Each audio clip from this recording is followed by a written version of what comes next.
जय पांड्या जी, पीढ़ी की जो स्कीम थी उस पीढ़ी के स्कीम को दोबारा यानी अभय योजना वाली स्कीम जो थी उसको स्टार्ट अगर कर देंगे तो इसमें भी लोगों को बहुत सारी फैसिलिटीज मिलेगी। ये भी आपसे हम लोग विनती करते हैं।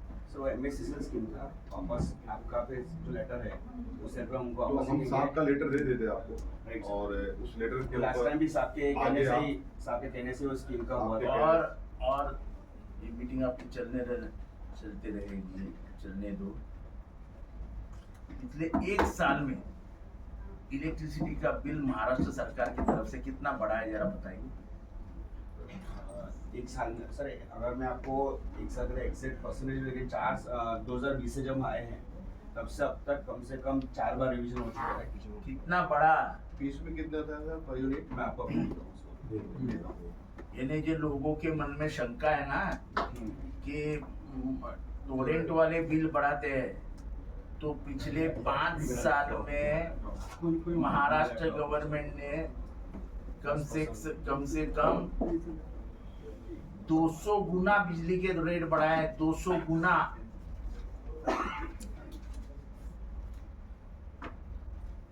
और अभी ग्रामीण महाराष्ट्र में इसके ऊपर खूब बहुत कुछ हो रहा है।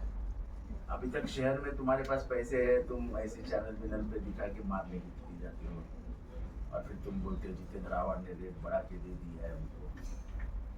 मैंने रेट बढ़ा था आज का न्यूज़पेपर में जो एमईआरसी का है तो सरकार ने पहला एक प्रपोजल दिया था रेट रिडक्शन का, फिर वापस कम हुआ और वापस रेट बढ़ गया, तो वो भी एक इशू है सर।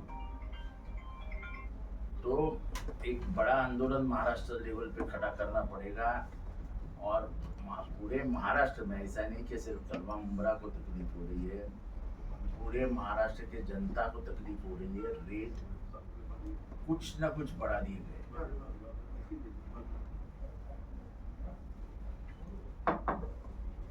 और ये सब चलता रहेगा। ये सब पूरी दुनिया में खलचली मची हुई है। एप्स्टीन फाइल ने टोरेंट पावर के अधिकारियों से मीटिंग की। यहाँ पर सभी नगर सेवक पदाधिकारी उपस्थित थे। क्या मीटिंग में बातचीत हुई है और क्या हाल निकलने वाला है टोरेंट पावर के सिलसिले में? आज हमारे आमदार डॉक्टर जितेंद्र आवाड साहब की मौजूदगी में हमारे सम्मानीय नगर सेवक, नगर सेविकाएं, पार्टी के हमारे जो लीडर हैं, जो संगठन के पदाधिकारी हैं, उनके साथ मिल करके आज हम लोगों ने टोरेंट के ऑफिस कलवा में जो यहाँ के जिम्मेदार हैं, रिस्पॉन्सिबल हैं, जीवन कदर साहब और मिस्टर जय पांड्या के साथ में आज हम लोगों ने जो मीटिंग लिया है, उसका मुख्य कारण यह है कि सबसे पहले तो हम लोगों को ये बात कहीं ना कहीं समझना चाहिए कि आने वाले वक्त में इंशाअल्लाह ताला 19 तारीख से अल्लाह ने चाहा तो रमज़ान का महीना स्टार्ट हो जाएगा। हमारी आवाम को, हमारे कंज्यूमर को तकलीफ का सामना ना करना पड़ेगा।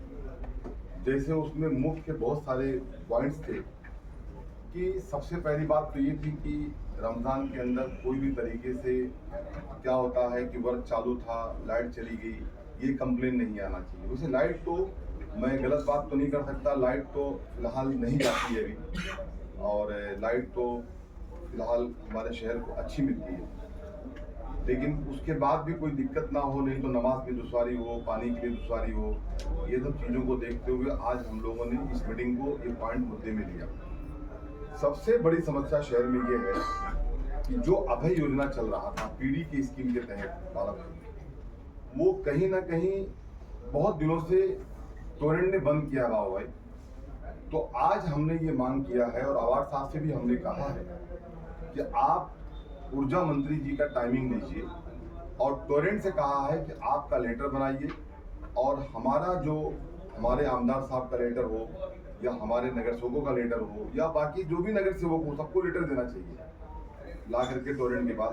मैं उनसे भी विनती करता हूँ, बात शहर की है, फिक्र हमारी है, हमारा शहर है, तो ये लेटर देना चाहिए ऊर्जा मंत्री जी को। और सरकार से हम ये मांग करते हैं कि दोबारा जो है ये जो पीढ़ी की स्कीम का मामला था, अभय योजना के तहत जो लोगों को फैसिलिटीज मिल रही थी, वो चालू होना चाहिए। तीसरी बात ये थी कि बिल आया 2 लाख रुपए। भाई हर आदमी पैसा पे नहीं कर सकता है। कहीं ना कहीं आज मैं देख रहा हूँ कि ऊर्जा मंत्री जी से मैं विनती करता हूँ कि आप इतना जो बिल बढ़ा रहे हैं, जो रेट बढ़ रहा है आज के रेट में, इसका टोरेंट का जो भी बिल है इलेक्ट्रिसिटी का, ये बहुत ज़्यादा हो चुका है। इसको कम करना चाहिए। ये मैं ऊर्जा मंत्री जी से, सरकार से मांग करता हूँ। भाई जॉर्ज भाई, असरो भाई आइए ना आगे। अरे साथ में है ना?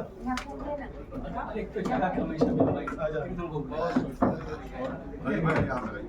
ठीक भाई, जुबेर भाई।